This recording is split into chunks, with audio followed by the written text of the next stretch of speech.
sont grandes ouvertes. Ne frappez pas, hein, vous vous incrustez, vous êtes les bienvenus. Avec notre invitée Sophie Jovillard, nous avons jusqu'à 11h pour partager des coups de cœur culturels, livres, musique, télé, web. Et nous partirons dans les environs de Lyon où vous avez vécu, Sophie.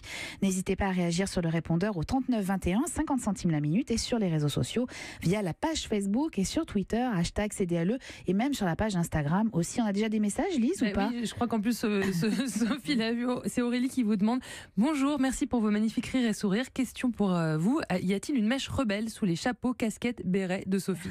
Eh bien, oui, je confirme. Je crois qu'on le voit aujourd'hui. Hein, j'ai un petit peu la coupe de cheveux du 15 août. Et c'est-à-dire, je ressemble pas à grand-chose.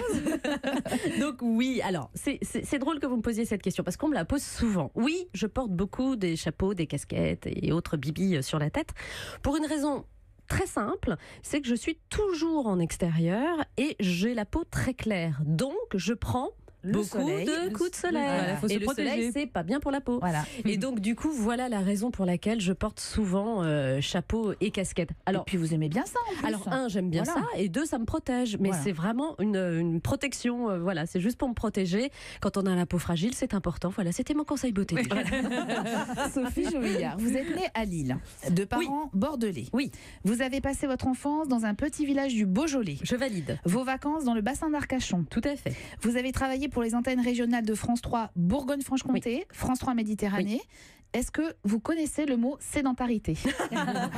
Eh bien, pas tout à fait. J'ai la bougeotte. Et alors maintenant, vous pourrez rajouter que j'ai donc Marseille comme ville de cœur et que je vis donc entre Paris et Marseille. Et entre Paris et Marseille. Oui, assez compliqué. Oui, j'ai la bougeotte. Est-ce qu'il est vrai que vous asseyez toujours côté couloir dans les transports pour pouvoir partir plus facilement? C'est vrai. Bouger plus facilement. C'est vrai.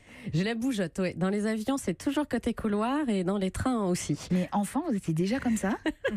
Je suis en train de penser à votre maman. Oui, c'est là, ça, en fait. tout d'un coup. Oui, mais en vous écoutant, moi aussi, tout d'un coup, je me dis, est-ce que je suis hyper active? Alors, non, je crois pas. C'est vrai que j'ai la bougeotte et j'ai toujours eu la bougeotte. Quand j'étais petite, j'adorais me faire inviter chez les gens. Ah, ça, c'est affreux, hein.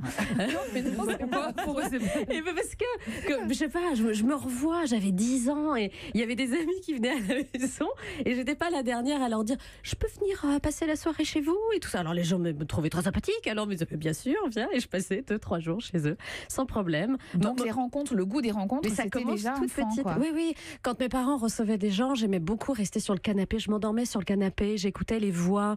Ça me faisait m'endormir, j'aimais beaucoup ça. Et donc, voilà, l'envie de me faire inviter chez les gens. Je n'ai pas fait l'émission d'Antoine de Maximi. Oui, vous pourriez j'irai dormir chez vous. Est-ce que Antoine de Maximi ne m'a pas volé le concept? Je pose la question. Mais alors, c'était ma prochaine question. Est-ce que vous avez quand même un chez vous, un endroit où vous aimez vous poser entre deux voyages? Parce que, voilà, on en rit, mais au bout d'un moment, on aime bien aussi prendre un peu de recul et se poser. Oui, j'ai vraiment un chez moi. C'est vrai que j'en ai deux maintenant, mais... en fait, aussi bizarre que ça puisse paraître, je suis un peu casanière. Et quand je suis à la maison, étonnant. Je suis vraiment à la maison.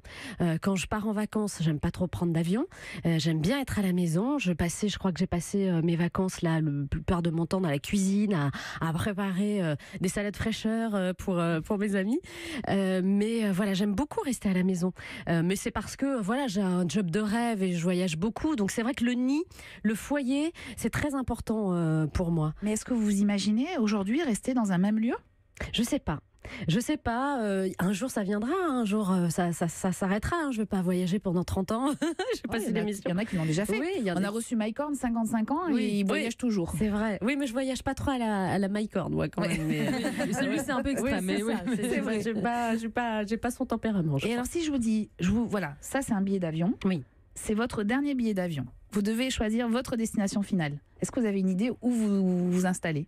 Mais je continue à vivre derrière. Oui, bien sûr. C'est pas sûr. C'est pas le dernier voyage pour mourir. Hein, ça va. Il faut que vous installiez dans un seul lieu. Vous allez où? Alors, m'installer, je sais pas, parce que j'ai plein de coups de cœur, en fait, de destination. Par contre, pardon, je fais une petite digression pour répondre à votre question, Eva. Moi, il y a encore des lieux que j'ai envie de découvrir et je rêve de Groenland, figurez-vous. Je rêve de grand froid.